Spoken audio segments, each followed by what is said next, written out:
Avez-vous déjà eu, en vous promenant le long d'une falaise ou en montant sur le toit d'un immeuble de très grande hauteur, une envie irrépressible, celle de sauter dans le vide? Appelé High Place Phenomenon, ce phénomène a été étudié par un groupe de chercheurs en psychologie de l'Université de Floride au début des années 2010. Les chercheurs l'expliquent ainsi. Quand un individu se tient sur un lieu élevé, son circuit de peur pourrait réagir au danger potentiel de la situation en envoyant un signal rapide tel que ⁇ Reculez, vous pourriez tomber ⁇ Ce signal est destiné à maintenir la personne hors de danger et il est émis si rapidement que la personne recule du bord, souvent sans être pleinement consciente de la raison de son geste. Ce n'est que lorsque la personne essaie de comprendre son comportement que son système perceptif plus lent entre en jeu et attribue à tort ce signal à un désir de mort lié aux hauteurs. C'est ce décalage entre conscient et inconscient qui entraîne une réaction absurde, cette forte envie de se jeter dans le vide. Alice, elle, ne craint pas de se jeter dans le vide, ni de se faire du mal. Sa peur est autre, tout aussi profonde, tout aussi difficile à comprendre et provoquée par des situations de la vie quotidienne auxquelles elle ne peut pas échapper. Voici son histoire. Vous écoutez Transfert, épisode 194, un témoignage recueilli par Grégory Cureau.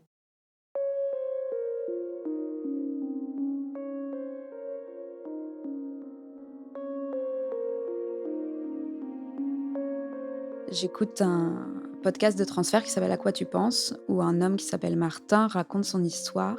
Il raconte qu'en fait, il a des pensées qui lui pourrissent la vie. Et il explique qu'il vit dans une grande ville et que dès qu'il est devant le métro, un passage de chemin de fer, il a des pensées qui lui évoquent le fait de se jeter sous le métro ou de pousser quelqu'un, de faire mal à quelqu'un. Et il a très peur de ses pensées et il s'isole de plus en plus parce qu'il a l'impression d'avoir une maladie mentale et que s'il en parle à quelqu'un, on va l'enfermer et du coup, il s'empêche d'en parler à qui que ce soit et il s'isole de plus en plus parce qu'il a peur de lui-même. Et donc il raconte cette histoire et à la fin, il explique qu'il a finalement, parlé de ça à une psychologue, je crois, qui lui a dit qu'il souffrait de phobie d'impulsion et que le risque de passage à l'acte était de 0 et que c'était juste des systèmes de pensée intrusives que le cerveau mettait en place pour, angoisser la personne et à partir de ce moment-là, il a repris une vie, normale.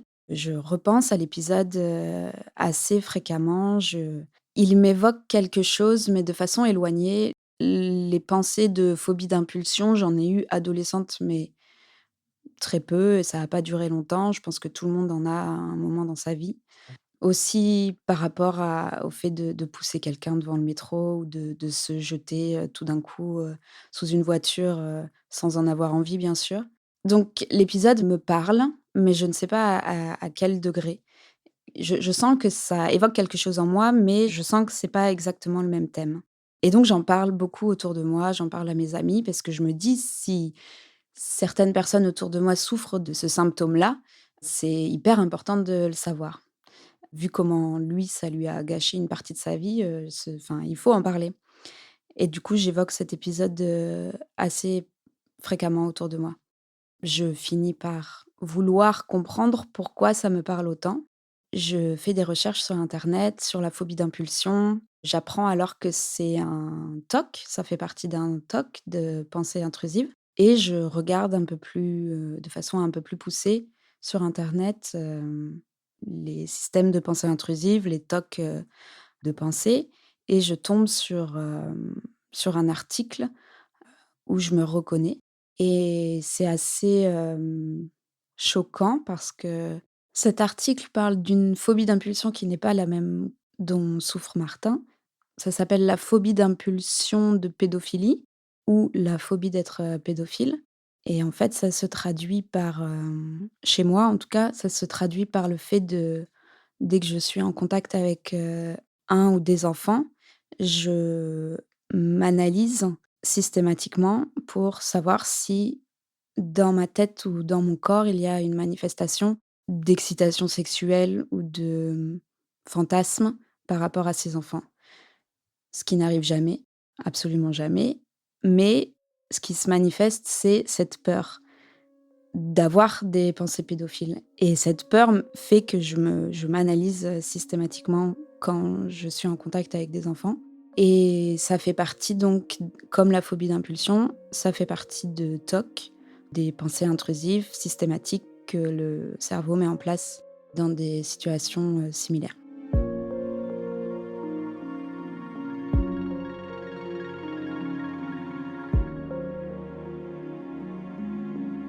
Je mets des mots sur quelque chose que je vis depuis des années, qui me fait peur et je comprends que ce qui se passe dans ma tête ne fait pas de moi quelqu'un de mauvais et que c'est juste, une, construction de mon esprit et à ce moment-là, je suis ultra soulagée parce que je me rends compte que rien n'existe, que c'est juste une peur.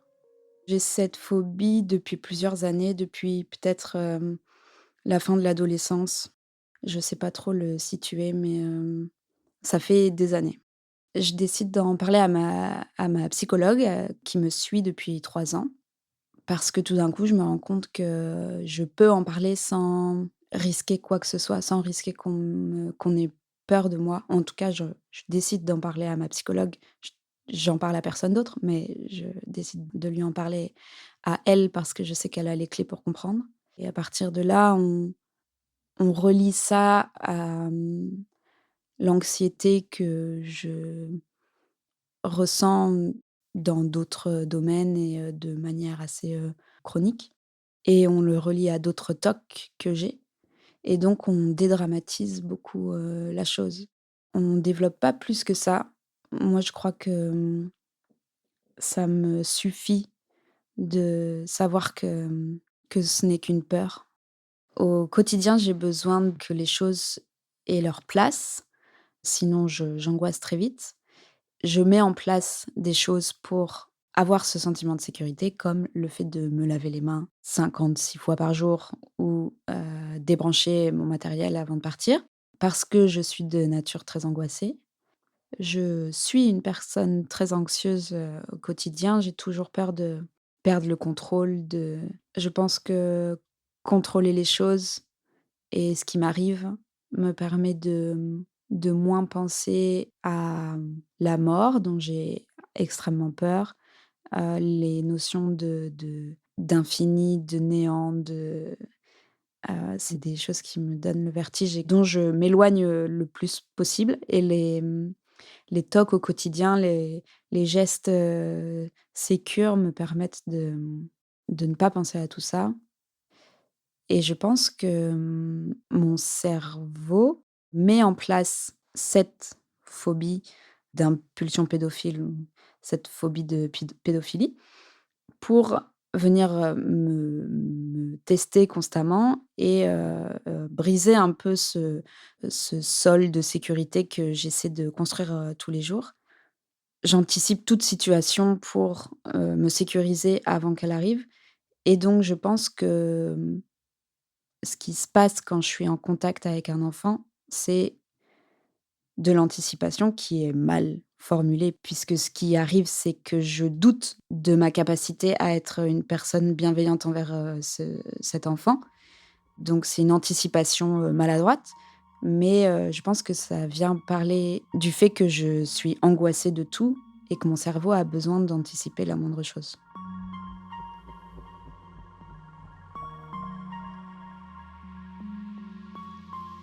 Après en avoir parlé en thérapie, c'est comme si je laisse de côté cette peur-là. Je la ressens toujours, elle existe, mais je lui porte beaucoup moins d'attention.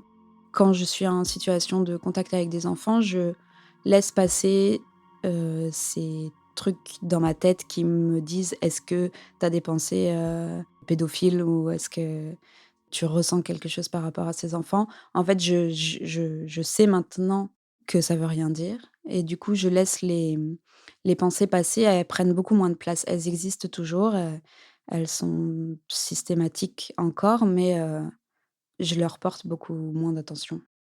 Dans la vie de tous les jours, ça peut prendre une place particulière.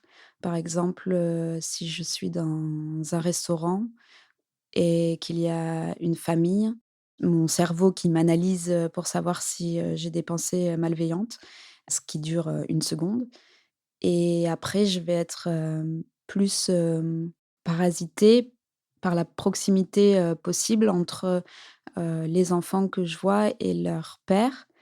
Ça, je pense que c'est je sais pas exactement pourquoi, mais je pense que c'est ma peur qui est déplacée sur les pères en général, où j'ai pareil de façon systématique l'idée que peut-être le père que je vois est incestueux avec ses enfants. C'est pas quelque chose qui arrive, j'ai des amis autour de moi qui ont des enfants et ça ne me le fait pas. C'est plus, quand je vois des inconnus. Je suis tata et j'ai des neveux, des nièces et c'est pas du tout quelque chose qui existe, quand je suis avec eux. J'ai aucune projection, sur, leur père, je ne m'analyse pas, j'ai pas de peur particulière, tout est plus naturel et ça prend pas du tout de place, dans ce contexte-là. Je suis de manière générale, que ce soit avec les enfants dans ma famille ou les enfants de mes amis, distante. Je suis absolument pas tactile, je laisse les enfants venir faire des câlins s'ils ont envie de faire des câlins, mais moi je ne vais jamais à leur rencontre, physique. Par contre, je joue avec eux, c'est juste le la proximité physique, je vais absolument pas la chercher. C'est, à leur bon vouloir à eux. Et si par contre ils viennent et veulent faire des câlins, je les repousse pas et je le fais avec plaisir. Je fais une, formation de travailleuse sociale. Lors de ma formation, je dois faire des stages avec différents publics et je décide de faire un stage dans un foyer de l'enfance auprès d'un groupe d'enfants de 4 à 7 ans qui sont, placés par, l'aide sociale à l'enfance et j'ai accès donc avec l'équipe éducative au, dossier de ces enfants dont on parle en réunion, qui nous servent pour, les écrits professionnels sur les liens qu'ils ont avec leurs parents s'ils les voient pendant le week-end, par exemple. C'est très compliqué pour moi d'être au courant de ce que ces enfants vivent ou ont vécu dans leur famille, parce que bien sûr, ce ne sont pas des histoires très joyeuses.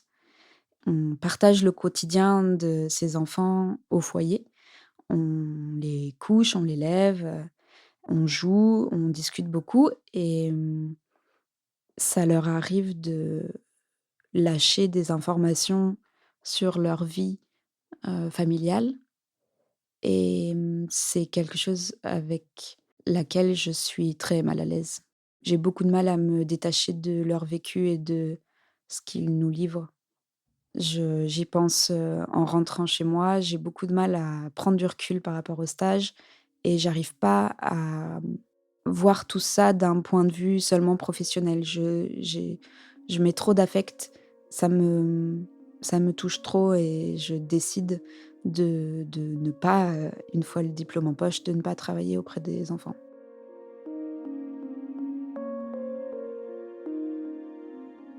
Je pense que ça c'est venu acter le fait que je pouvais pas être en contact avec les enfants. Je connaissais pas encore le TOC, mais enfin la phobie, mais je me suis dit: «OK, je peux pas, travailler avec, des enfants». Mais je sais pas si ça l'a empiré ou pas, je sais pas. Cette phobie que j'ai, remet en question l'idée d'être, mère un jour, c'est sûr. Surtout le fait de projeter l'inceste, sur les pères, ça, c'est sûr. Je pense que j'aurais beaucoup de mal à sentir mon enfant en sécurité. Je suis pas dans une situation où, la question d'avoir un enfant se pose, mais si je l'étais, peut-être que ça changerait mon idée d'aujourd'hui, mais là, tout de suite, je me dis que ça pourrait être un problème.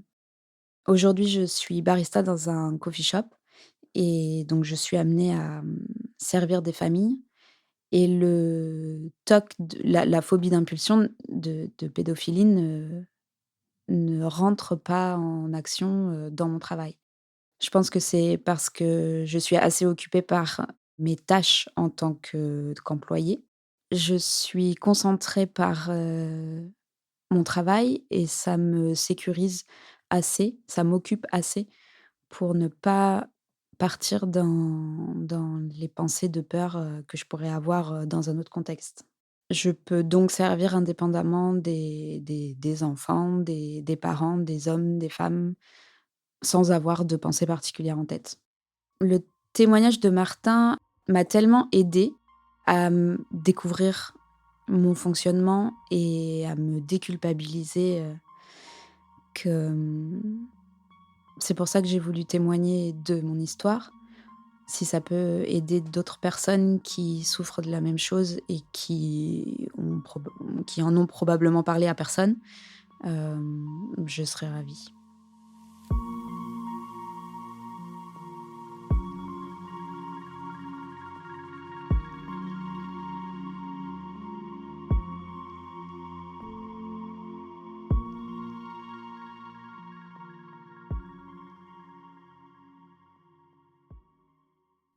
Vous venez d'écouter Transfert, épisode 194, un témoignage recueilli par Grégory Curaud. Il a été produit et réalisé par Slate.fr sous la direction de Christophe Caron et Benjamin Septem-Ours. Production éditoriale, Sarah Koskiewicz. Prise de son, montage et réalisation, Victor Benamou.